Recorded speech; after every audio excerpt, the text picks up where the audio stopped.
+2 மாணவர்களுக்கு குளோபல் கலை மற்றும் அறிவியல் கல்லூரி சாணக்கியா இணைந்து வழங்கும் என்ன படிக்கலாம் எங்கு படிக்கலாம் வழிகாட்டி நிகழ்ச்சி கலங்கரை விளக்கம் ஜனவரி 23ஆம் தேதி வெள்ளிக்கிழமை காலை 9:30 மணி முதல் 1:30 மணி வரை வேலுடையார் பள்ளி வளாகம், திருவாரூர். அனுமதி இலவசம். தினம்தோறும் விளக்கேற்ற நல்ல எண்ணெய் இதயம் நல்லெண்ணெய். ஒன்றிய அரசினுடைய பிரதிநிதியாக இருக்க வேண்டிய ஆளுநர் இன்றைய தினம் பாரதிய ஜனதா கட்சியினுடைய பிரதிநிதியாக நம்முடைய சட்டமன்றத்துக்கு வந்து சென்றிருக்கின்றார். சட்டமன்றத்திலே தொடர்ந்து மூன்று ஆண்டுகளாக அவரிடத்திலே நாங்கள் எடுத்து சொல்லி வருகிறோம்.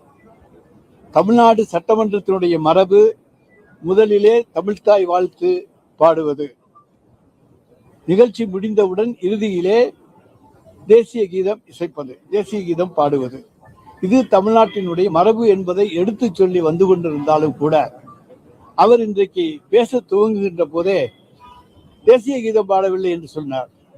அது மரபல்ல. நாங்கள் இன்றைக்கு உரை இங்கே நிகழ்த்த வேண்டும், அந்த உரையை நிகழ்த்துங்கள் என்கின்றதை சொல்லுகின்ற பொழுது திரும்ப திரும்ப அவர் எழுதி கொடுக்கப்பட்ட அல்லது தயாரித்து தரப்பட்ட அல்லது தமிழக அரசால் கொடுக்கப்பட்ட அந்த ஆளுநர் அறிக்கையை வாசிக்காமல் தானாக ஏதாவது வார்த்தைகளை எல்லாம் சொல்லி அதன் மூலமாக ஏதாவது இங்கே சட்டமன்றத்திலேயே பிரச்சனைகளை கிளப்ப முடியுமா என்று பார்த்தார். ஆனால் எல்லோரும் அமைதியாக இருந்தனர். நம்முடைய சட்டப்பேரவை தலைவர் மட்டும் அவரிடத்திலே தொடர்ந்து அவர் வேறாக பேசிக் கொண்டிருந்த காரணத்தாலே அறிக்கையில் நீங்கள் சட்டமன்றத்திலே ஆளுநர் அறிக்கையை படியுங்கள் என்கின்ற வேண்டுகோளை தயவு செய்து நீங்கள் என்று, அதாவது எவ்வளவு தூரம் எளிமையாக தாழ்ந்து போய் கேட்க முடியுமோ அந்த அளவுக்கு சபாநாயகர் இன்றைக்கு கேட்டிருக்கின்றார். சட்டமன்றத்தினுடைய தலைவர் சபாநாயகர் தான், சட்டப்பேரவை தலைவர். ஆனாலும் அவர் அப்படி கேட்டு நீங்கள் எழுதி கொடுத்த உரையை வாசியுங்கள் என்று சொல்லும் பொழுது அதை வாசிக்காமல் ஆளுநர் அவர்கள் வெளியேறிவிட்டார்கள். வெளியேறி சென்ற பிறகு தன்னுடைய ஆளுநர் மாளிகையிலே இருந்து கொண்டு ஒரு அறிக்கையை தந்திருக்கின்றார். அவருடைய மைக் ஏதோ ஆஃப் செய்யப்பட்டதை போல, நாங்கள் அத்தனை பேரும் அங்கேதான் இருக்கின்றோம், நீங்களும் பத்திரிகையாளர்களும் மாடியிலே இருந்து பார்த்து கொண்டுதான் இருந்தீர்கள், எந்த மைக் ஆஃப் செய்யப்பட்டது? அவர் பேசுகிற பொழுது சட்டப்பேரவை தலைவர் எழுந்து நீங்கள் எழுதி கொடுத்திருக்கின்ற அந்த வாசிப்பை வாசியுங்கள் என்று நம்முடைய அரசியலமைப்பு சட்டத்தை சுட்டிக்காட்டி கேட்கின்ற உரிமை சட்டப்பேரவை தலைவருக்கு உண்டு. ஏனால் சபையை நடத்துகின்றவர் அவர், சபையினுடைய விருந்தினர். இன்றைக்கு இந்த நிலையை தமிழக சட்டமன்றத்தினுடைய நம்முடைய அமைச்சரவையினுடைய தலைவராக இருக்கக்கூடிய ஆளுநர், அந்த ஆளுநர் இங்கே அந்த உரையை வாசித்து விட்டு சென்றிருக்க வேண்டும். ஆனால் அதை விட்டு திரும்ப திரும்ப கேட்க வேறு கேள்வி சொல்லிவிட்டு இப்பொழுது மைக்கை ஆஃப் செய்தார்கள் என்றால் மைக் ஆஃப் செய்யப்படவில்லை. அது சுத்தமான புழுகு. அதை தமிழக மக்களுக்கு தெரிவிப்பதற்காக இதன் மூலமாக தெரிவித்துக் கொள்கின்றோம். ஆளுநர் ஏதோ தான் சொல்லிவிட்டால் அதை உண்மை என்று மக்கள் எண்ணி விடுவார்கள் என்று நினைக்கின்றார். அப்படி ஆளுநருடைய மைக் அமர்த்தப்படவில்லை. அமர்த்த வேண்டிய அவசியமும் எங்களுக்கு கிடையாது. அவரை நாங்கள் பேசத்தான் விட்டிருக்கோமே தவிர மைக்கை ஆஃப் பண்ண அழைக்கவில்லை. ஆனால் அங்கிருந்து மற்றொரு பல்வேறு குற்றச்சாட்டுக்களை, பொய்யான குற்றச்சாட்டுக்களை, இன்றைக்கு எதிர்கட்சிகள் கூட சொல்லாத குற்றச்சாட்டுக்களை எல்லாம் இன்றைக்கு வரிந்து கட்டி கொண்டு எல்லோருக்கும் வக்காலத்து வாங்குகிற ஒரு வக்கீலாக இன்றைக்கு இருந்து கொண்டு இந்த அரசுக்கு எதிராக என்னென்ன குற்றச்சாட்டுகள் சொல்ல முடியுமோ அதையெல்லாம் பொய்யாக இன்றைக்கு சொல்லி இருக்கின்றார். தமிழகத்தினுடைய பல்வேறு வளர்ச்சிகளை பற்றி குறிப்பிடுகின்ற பொழுது நம்முடைய இன்வெஸ்ட்மெண்ட் 12 கோடி ரூபாய் to the tune of over 12 lakh crores is far from the truth என்கிறார். நாங்கள் 12 லட்சம் கோடி ரூபாயை கொண்டு வந்திருக்கிறோம் என்று சொல்லுகிறோம், அது far from truth என்கின்றார். அதோடு இல்லாமல் ஃபாரின் டைரக்ட் இன்வெஸ்ட்மெண்ட்ல நம்ம 6வது இடத்துக்கு போய்விட்டோம் 4லிருந்து என்று சொல்லுகிறார்.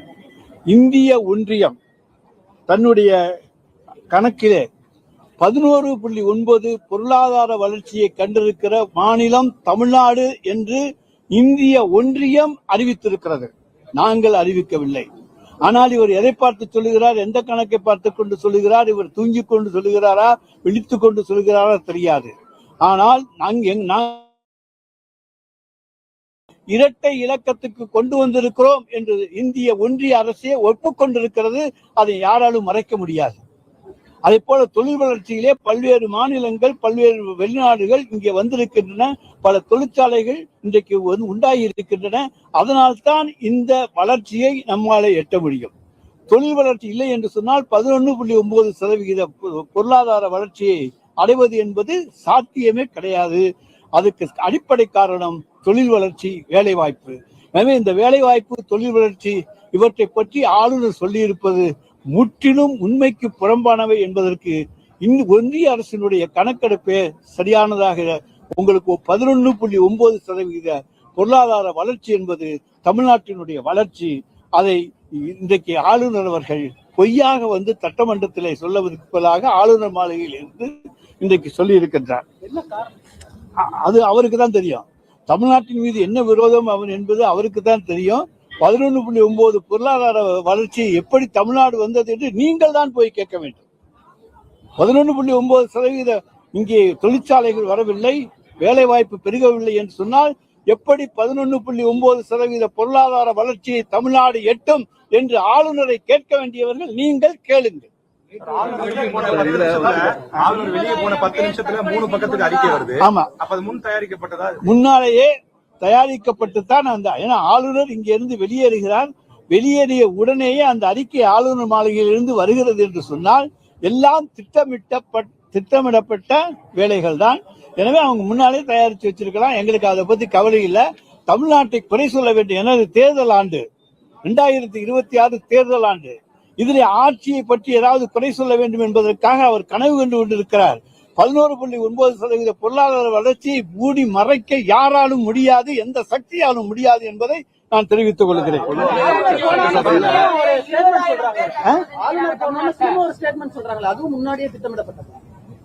அது அந்த ஸ்டேட்மெண்ட்ஸ் திட்டமிடப்பட்ட ஸ்டேட்மெண்ட் நிச்சயமா இல்ல. அங்கதான் வாசிக்கிறார். எப்படின்னா இந்த மாதிரி சம்பவங்கள் நடந்தால் நாங்கள் இது எல்லாம் பல எதிர்கட்சி ஆளுகிற மாநிலங்களிலே இந்த நடைமுறை இன்றைக்கு இருக்கிறது. ஆளுநர் எழுதி கொடுத்த உரையை வாசிப்பது இல்லை என்று சொல்லிவிட்டால் அப்புறம் எதற்கு ஆளுநர் உரையோடு துவங்க வேண்டும்?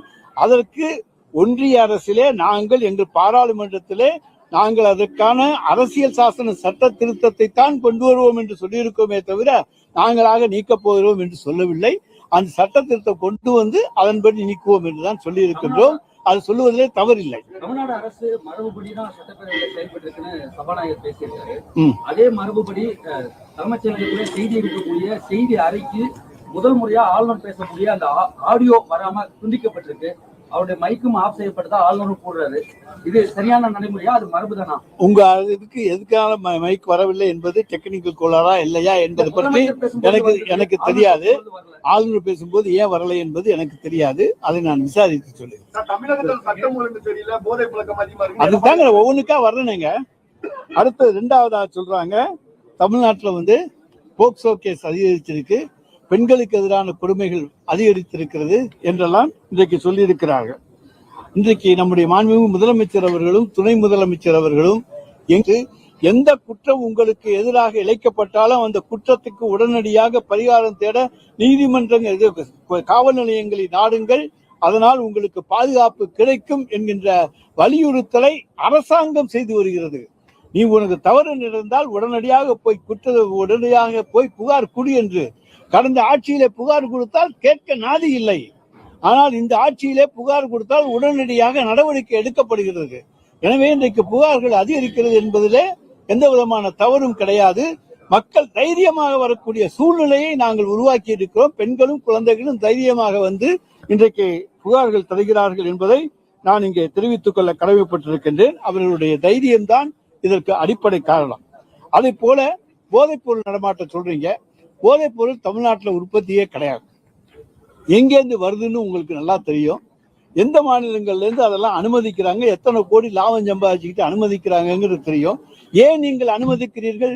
ஒன்றிய அரசு எப்படி போதைப் பொருளை வர விடுகிறது அதை முதலிலே யாரும் கேளுங்கள். ஆனால் நாங்கள் தமிழ்நாட்டை பொறுத்தவரைக்கும் எல்லா எல்லையிலும் இன்றைக்கு பயங்கரமான காவல் போட்டு அவர்களை எல்லாம் கட்டுப்படுத்துவதனாலே தான் இன்றைக்கு அதிகமான பொருட்களை, போதைப் பொருட்களை எல்லையிலே நாங்கள் இன்றைக்கு கைப்பற்றுகின்றோம். இன்னும் சொல்ல போனால் நம்முடைய மாண்புமிகு தமிழ்நாடு முதலமைச்சர் அவர்கள் 3 மாதத்துக்கு ஒரு முறை இந்த நார்காட்டிக்ஸுக்காக வேண்டிய போதைப்பொருள் தடுப்புக்காக உள்ள அதிகாரிகளையே அழைத்து ரிவ்யூ மீட்டிங் நடத்துகிறார். எத்தனை இடங்களிலே பறிமுதல் செய்திருக்கிறீர்கள், எத்தனை வழக்குகள் போடப்பட்டிருக்கின்றன என்ற ரிவ்யூ. ஒரே மாநிலம் தமிழ்நாடு தான். ஆனா இங்க எந்த போதைப்பொருள் உற்பத்தி கிடையாது. ஆனால் இது வழியாக வெளியே சென்று விடக் கூடாது. இது இங்கே எந்த போதைப் பொருளும் வந்து மாணவர்களும் இளைஞர்களும் சீரழிந்து விடக் கூடாது என்பதற்காக இன்றைக்கு மாண்புமிகு முதலமைச்சர் அவர்கள் எடுத்து வருகிற நடவடிக்கை இந்த நடவடிக்கை என்பதை நான் இங்கே தெரிவித்துக் கொள்ள கடமைப்பட்டிருக்கின்றேன். அதே போல கல்வியை பத்தி சொல்லியிருக்காங்க. அது ஸ்டாண்டர்ட் ஆஃப் எஜுகேஷன் வந்து ஆளுநர் சொல்லியிருக்காரு, ரொம்ப சுமாரா இருக்கு அப்படின்னு சொல்லி. இந்தியாவிலே இருக்கக்கூடிய கல்வியிலே 100 பல்கலைக்கழகங்களிலே 18 தலை சிறந்த பல்கலைக்கழகங்கள் தமிழ்நாட்டிலே தான் இருக்கின்றன. கல்வியிலே தாழ்ந்திருந்தால், தரம் தாழ்ந்திருந்தால் 18 பல்கலைக்கழகங்கள் 38 மாநிலங்கள் இருக்கக்கூடிய ஒரு நாட்டிலே, இன்னும் யூனியன் பிரதேசங்கள் இருக்கக்கூடிய ஒரு நாட்டிலே 18 பல்கலைக்கழகங்கள் தரம் உயர்ந்த பல்கலைக்கழகங்களாக இருக்கக்கூடிய மாநிலம் தமிழ்நாடு. உயர்கல்வி படிக்கிற பெண்களுடைய எண்ணிக்கை அதிகமாக உள்ள மாநிலம், வெளிமாநிலங்களுக்கு வேலைக்கு போகின்ற மாநிலம், வெளிநாடுகளுக்கு போகிற மாநிலம், தமிழ்நாட்டிலேயே வேலை செய்கிற மாநிலம் இன்றைக்கு தமிழ்நாடு. இன்னும் சொல்ல போனா யூபிஎஸ்சியில இன்றைக்கு வந்து அதிகமானவர்களை தேர்வு செய்ய வேண்டும் என்பதற்காக மாண்புமிகு முதல்வர் அவர்கள் இன்றைக்கு அதற்காக சிறப்பு பயிற்சி கொடுத்து அவர்களுக்கு ஊக்கத்தொகையும் தந்து இன்றைக்கு அவர்களை எல்லாம் இன்றைக்கு சிறந்தவர்களாக கொண்டு வருகிறோம் என்று சொன்னால், IAS IPS ஆக வருகிறார்கள் என்று சொன்னால் அதற்கு காரணம் தமிழ்நாட்டினுடைய கல்வி வளர்ச்சி. எனவே தமிழ்நாட்டினுடைய கல்வி வளர்ச்சியை மற்ற மாநிலங்களோடு ஒப்பிடுகையில் பன்மடங்கு உயர்ந்திருக்கின்ற கல்வி வளர்ச்சி தான் நம்முடைய தமிழ்நாட்டினுடைய கல்வி வளர்ச்சி என்பதை நான் இங்கே தெரிவித்துக் கொள்கிற கடமைப்பட்டிருக்கின்றேன். அடுத்து பஞ்சாயத்தை பத்தி சொல்லியிருக்காங்க. பஞ்சாயத்து தேர்தலாம் நடக்கலைன்னு சொல்லி கடந்த ஆட்சியினுடைய இறுதியில ஒரு 20-22 மாநிலங்களுக்கு மாவட்டங்களுக்கு பஞ்சாயத்து தேர்தல் நடந்தது. இப்ப போன வருஷம் நடந்திருக்கணும். ஆனா பஞ்சாயத்து தேர்தல் பார்ட்டா நடக்கிறது எங்கேயுமே வழக்கம் கிடையாது. எனவே இப்பொழுது எல்லாமே செப்டம்பர் மாதம் முடிகிற பொழுது, அதாவது ஆட்சிக்கு வந்த உடனேயே அனைத்து அர்பன், அதாவது பேரூராட்சி, நகராட்சி, மாநகராட்சிக்கான தேர்தலை உடனடியாக நடத்திய அரசு, மீதமாக இருக்கக்கூடிய பல 7-8 மாவட்டங்களுக்கான உள்ளாட்சி தேர்தலை நடத்திய அரசு தலைவர் தளபதியினுடைய அரசு. நாங்கள் ஏன் பஞ்சாயத்து தேர்தலுக்கு என்று பயப்பட வேண்டும்? எல்லாவற்றையும் ஒன்றாக ஒரே நேரத்திலே மாநகராட்சி, நகராட்சி, பேரூராட்சி, அதே போல உள்ளாட்சி அமைப்புகள் இவற்றுக்கான தேர்தலை நடத்த வேண்டும் என்பதுதான் எங்களுடைய நோக்கம். அதற்காகத்தான் தேர்தல் இன்றைக்கு வருகிற செப்டம்பர் மாதமும் அக்டோபர் மாதமும் அது அவர்களுடைய காலம் முடிகிற பொழுது அந்த தேர்தல் நடைபெறும் என்பதை நான் இங்கே தெரிவித்துக் கொள்ள கடமைப்பட்டிருக்கின்றேன். வேற யாராச்சும் எதுவும் கேட்கிறோமா? இல்ல, எதிர்கட்சி தலைவர் வந்து ஆளுநர் உரையை சுட்டிக்காட்டி இதெல்லாம் நடந்துச்சு, சட்டம் ஒழுங்குல வந்து ரொம்ப பின்தங்கி இருக்காங்க, கொலை நகரமாக இருக்கிறது, மாநிலத்துக்கு வர வேண்டிய முதலீடு வந்து 4வது இடத்துல இருந்தது, ரேங்கிங் வந்து MSME 6வது இடத்துக்கு போயிருக்கோம் அப்படின்னு ஆளுநர் சொல்றாரு. சார், MSME அன்னைக்கும் 3வது இடம் தான், இன்னைக்கு 3வது இடம். அது எங்க உத்தரப்பிரதேசம், அடுத்த இன்னொரு மாநிலம், 3வது தமிழ்நாடு. அப்புறம் எங்க நாங்க பின்தங்கி இருக்கிறோம்? அதனால வந்து பின்தங்கிட்டாங்க தமிழ்நாடுன்னு சொல்றது தவறு. அவங்க ஆட்சியில 2வது இடத்துல இருந்தாங்களா? அப்ப நாங்க 3க்கு வந்திருக்கோமா? அப்பதான் அதை சொல்லணுமே தவிர, MSME பொறுத்த வரைக்கும் நாங்கள் 3வது இடத்துல தான் இந்தியாவில் இருக்கிறோம். அதை பொறுத்த வரைக்கும் பல உத்தரப்பிரதேசம் போன்ற மாநிலங்கள்லாம் கூட இருக்காங்க. ஆனா அங்க வந்து எப்படி நடக்கிறது என்பதெல்லாம் நாங்க வந்து விமர்சிக்க விரும்பவில்லை மற்றொரு அரசு. எனவே எங்களை பொறுத்த வரைக்கும் 3வது இடத்துல இருக்கமே தவிர பின்தங்கி விடவில்லை. ஆளுநர் சொல்றது போல ஏதோ ஒண்ணுமே இல்ல, 0 அப்படிங்கிற போலாம் கிடையாது. இதுல நாங்கள் முன்னேறித்தான் இருக்கின்றோம் என்பதை தெரிவித்துக் கொள்கின்றேன். அடுத்து கோயிலை பத்தி பேசியிருக்காங்க. கோயிலுக்கு அறங்காவலர்லாம் நியமிக்கவில்லை, கோயில்லாம் சும்மா கிடக்கு அப்படின்னு பேசியிருக்காரு. நம்ம தமிழ்நாட்டை பொறுத்த வரைக்கும் 31,163 ஆலயங்கள் இந்து சமய அறநிலைத்துறையின் கீழ் வருகின்றன. அவற்றில் வந்து 17,873க்கு எந்த விதமான அப்ளிகேஷனுமே வரல. சின்ன சின்ன கோயில்கள் எதுக்குமே வரல. அடுத்ததாக 1,556 கோயில்களுக்கு நீதிமன்றத்திலே வழக்குகள் இருக்கின்றன. எனவே 3290 கோயில்களுக்கு மட்டுமே ஈஓக்கள் இருக்கிறார்கள். மற்ற ஆலயங்களுக்கெல்லாம் அன்றைக்கு டிரஸ்டிகள் நியமிக்கப்பட்டிருக்கிறார்கள். டிரஸ்டிகள் இன்றைக்கு செயலாற்றி கொண்டிருக்கிறார்கள் என்பதையும் இங்கே நான் தெரிவித்துக் கொள்ள கடமைப்பட்டிருக்கின்றேன். 20,000 பேர் சார், தற்கொலைக்கு என்ன பல்வேறு காரணங்கள் இருக்கின்றன. அரசாங்கம் அதுக்கு பொறுப்பல்ல. கேட்டிருந்தால் நிச்சயமாக அரசு செய்திருக்கும். தற்கொலைக்கு அரசு காரணமாக இருக்கவே முடியாது. பல்வேறு காரணங்களுக்காக தற்கொலை 20,000 என்கின்ற எண்ணிக்கையை நாங்கள் நிச்சயமாக ஏற்றுக்கொள்ள முடியாது. அந்த எண்ணிக்கையை சரிபார்த்து சொல்வோம். சார், ஸ்ரீரங்கம் கோவிலுக்கே அறங்காவலர் இன்னும் நியமிக்கப்படாது. ஆட்சி இறுதி கட்டத்துக்கு வந்து 4 மாதங்கள் தான் இருக்கு. பெரிய கோவிலுங்கிறப்ப ஸ்ரீரங்கம் கோவிலுக்கே ஒன்னும் அறங்காவலர் நியமிக்கல. அது ஒண்ணு. எதிர்கட்சி தலைவர் சொல்றப்ப சூப்பர் முதல்வர்னு கனவு கண்டு கொண்டிருக்கிறாருன்னு சொல்றாரு. இது ரெண்டுக்கும், அதாவது ஸ்ரீரங்கம் ஆலயத்தை பொறுத்த வரைக்கும் ஒன்று கோர்ட்டு கேஸ்ல இருக்கணும், அதாவது அப்ளிகேஷன் வந்து பெண்டிங்ல இருக்கணும். அது என்ன என்பதை நான் அறநிலையத்துறையிலிருந்து கேட்டு சொல்லுகின்றேன். சூப்பர் முதல்வர் என்பது, அதாவது சூப்பர்மேன், எல்லாவற்றிலும் வல்லவன் தான் ஒரு சூப்பர்மேன். எனவே எல்லாவற்றிலும் வல்லமை படைத்தவராக எங்களுடைய முதலமைச்சர் இருக்கிறார். அவரை நாங்கள் சூப்பர் முதலமைச்சர் என்று சொல்லுவதிலே தவறே கிடையாது. தமிழகத்தை இன்றைக்கு வளர்ச்சி பாதையிலே இந்த 5 ஆண்டு காலத்திலே கொண்டு வந்திருக்கின்றோம். தமிழகம் இந்த 5 ஆண்டு காலத்திலே முன்னேறி இருக்கிறது. எந்த தொழில் இன்றைக்கு விவசாயமா, இன்றைக்கு வந்து நெல் கொள்முதலிலே பல லட்சம் டன் முதலிடத்துக்கு வந்திருக்கின்றோம். அதே போல தொழில் உற்பத்தியிலே பல மடங்கு உற்பத்தியை அதிகரித்திருக்கின்றோம். வெளிநாட்டு முதலீடுகளை ஈட்டிருக்கின்றோம்.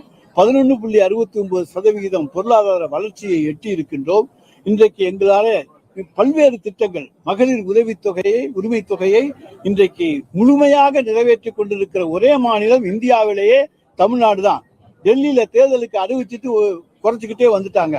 மற்ற மாநிலங்கள்லாம் தயங்குறாங்க. ஆனா முழுமையாக கொடுத்து கொண்டு உயர்த்தி கொடுத்திருக்கிற மாநிலம் 1,15,00,000 1,30,00,000 உயர்த்தி கொடுத்திருக்கிற மாநிலம் தமிழ்நாடு தான்.